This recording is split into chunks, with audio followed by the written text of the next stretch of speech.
O mês de julho começou com temperaturas negativas e geadas em algumas cidades da região sul. O inverno deu as caras. A Serra Catarinense, conhecida como o lugar mais frio do Brasil, registrou neste domingo a menor temperatura do ano, com 7,8 graus negativos na região do Caminhos da Neve. Em Urupema, a mínima foi de menos 7,2 graus, segundo a estação meteorológica do Epagre-Cira.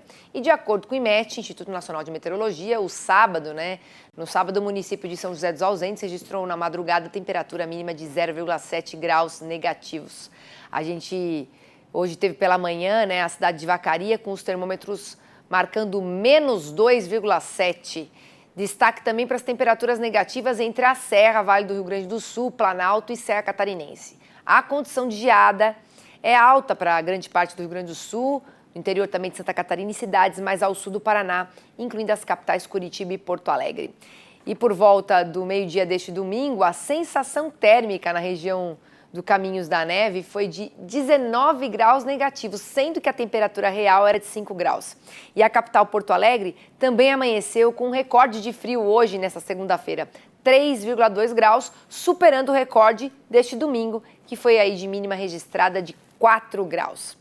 E quem explica pra gente a diferença entre sensação térmica e temperatura real e aproveita, já responde também até quando dura esse frio, é o meteorologista do Canal Rural, Arthur Miller. Arthur, sensação térmica, a gente já falou que mais de uma vez, tem mais a ver com os ventos, com a umidade, não é isso? Seja muito bem-vindo. Isso mesmo, Priscila, obrigado, uma boa tarde para você que nos acompanha aqui no Mercado e Companhia.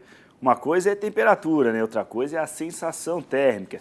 E a diferença, basicamente, é que a temperatura é aquilo que é registrado ali no termômetro, a temperatura em si, o grau de ausência ou excesso de calor, porque, como a gente vai ver aqui no telão, a situação é a seguinte, é que o frio é um nome que a ciência inventou, porque o frio ele não existe, ou tem calor ou é a ausência de calor, Então, por isso a gente tem o termômetro, que ele mede a quantidade de calor.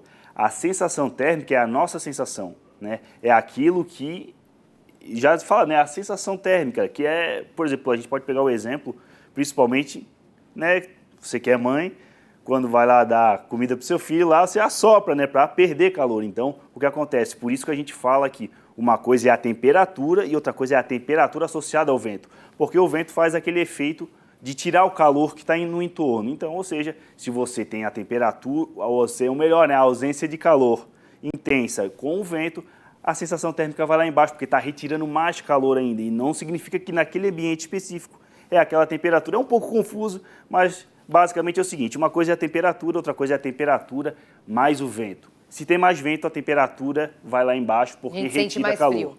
E por isso que a gente fala, quando está 4, 5 graus, já tem o risco para geada. Se venta um pouco, a sensação vai lá embaixo, porque está retirando calor, por isso que já tem aquele risco baixo para geada. Que, inclusive, falando em geada, aqui, centro-sul do Rio Grande do Sul, ainda, principalmente áreas da campanha gaúcha com risco de geada, valendo também aqui, para a área de Serra, de Santa Catarina, a área serrana do Rio Grande do Sul e ali, região de registro, temperaturas ainda que podem bater na casa de 0 a 3 graus, então tem o risco de geada na próxima madrugada, mas ao menos no oeste do Rio Grande do Sul, oeste de Santa Catarina e oeste do Paraná, mínimas na casa de 5, 7 graus, sem esse risco mais elevado, com a temperatura subindo aí no decorrer da semana, lembrando que vai ser uma terça e quarta-feira com a temperatura aumentando, com sol, mas a partir de quinta-feira, nova frente fria avança sobre a região, trazendo chuva e diminuindo um pouco a temperatura.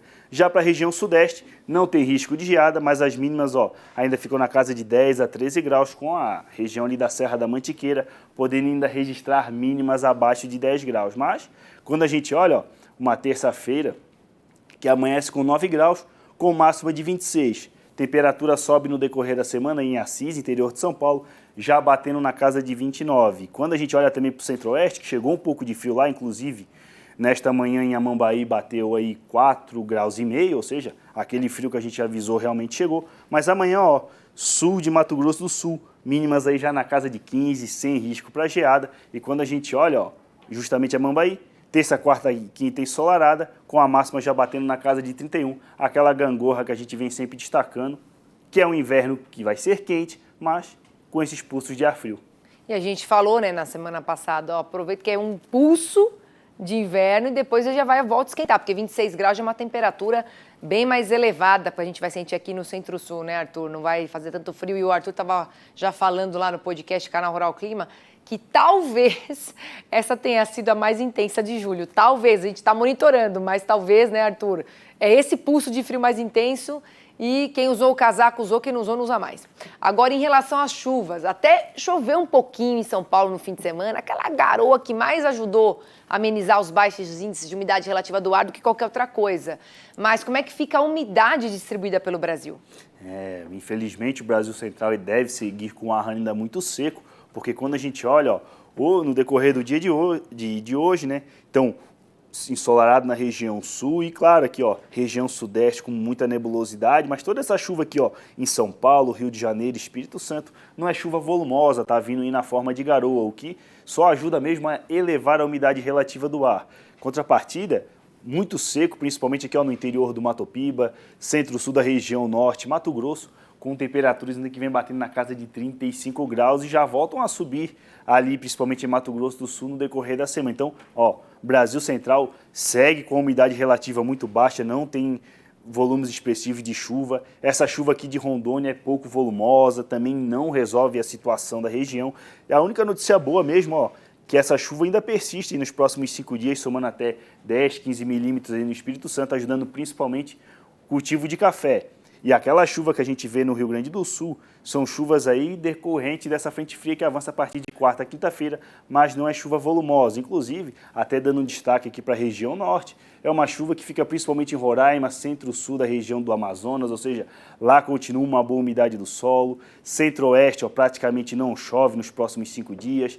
Indo lá para o nordeste, praticamente, a chuva cessou aqui no litoral da faixa norte, porém, na faixa leste a chuva continua, a notícia é muito boa e até migra para um pouco mais adentro aqui do interior da Bahia, mas não é uma chuva que chega, por exemplo, lá na região de Barreiras. Quando a gente olha na região sudeste, tempo segue seco no interior de São Paulo, boa parte também do Triângulo Mineiro, prejudicando o milho segunda safra, e o paranaense ainda que espera por mais chuva, praticamente nos próximos 5 dias não tem chuva na região. Lembrando que ao menos ainda Santa Catarina, com a ausência de chuvas, mantendo uma boa umidade do solo, o que ainda favorece os cultivos. Então, ao menos, a notícia boa é que a chuva continua no Rio Grande do Sul, mas sem grandes volumes aí, porque inclusive houve até alguns transbordamentos devido ao vento sul, né? Em algumas partes ali, principalmente do Guaíba e tudo mais, mas é uma chuva que pode o gaúcho ficar tranquilo que não tem mais aquele risco de enchente. Mas como o que aconteceu em maio foi uma coisa muito fora da curva, eventualmente a gente tem esses transbordamentos ali em pequenas áreas.